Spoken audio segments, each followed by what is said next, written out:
அம்மா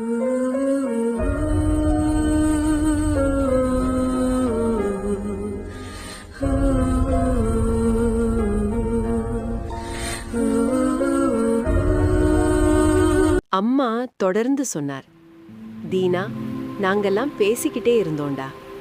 கல்யாணத்துல அந்த பொண்ணை பார்க்கும்போதே எனக்கு தோணுச்சு, தர்ஷினியையும் உனக்கே கேட்கலாம் போல இருக்கேன்னு. தீனா அமைதியா இருந்தா. நீயே இப்போ பிடிச்சிருக்குன்னு சொல்ற. சரிடா, நீ கவலைப்படாத, நான் உனக்காகவே பேசி முடிச்சிடுறேன். அந்த நொடி என்ன சொல்றதுன்னு தெரியல. அம்மா, அதுக்கு மேல் வார்த்தை வரல.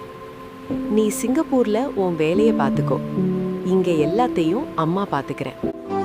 அந்த ஒரு வாக்கியம் உலகமே தலையணை ஆன மாதிரி ஆயிருச்சு. கால் பேசி கட் செய்ததும் தீனா நீண்ட நேரம் மொபைலை கையில் பிடிச்சிட்டே மெய் மறந்து நின்றான். வெளிய மழை நிற்க, உள்ளுக்குள்ள காதல் மழை ஆரம்பம்தான் போ.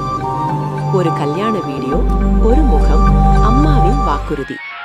சந்தோஷத்தின் உச்சத்தில் சலங்கை கட்டி ஆடியது அவன் மனசு. அந்த நாளுக்கு பிறகு மனசு ஏங்க தொடங்கியது. நான் அவளோட பேச வேண்டிய நேரம் எப்பொழுது வரும் என்று எதிர்பார்க்க தொடங்கினான். ஆனா எப்படி தொடங்கணும், எப்ப தொடங்கணும், எப்படி ஆரம்பிப்பது என்றும் சிந்திக்க ஆரம்பித்தான்.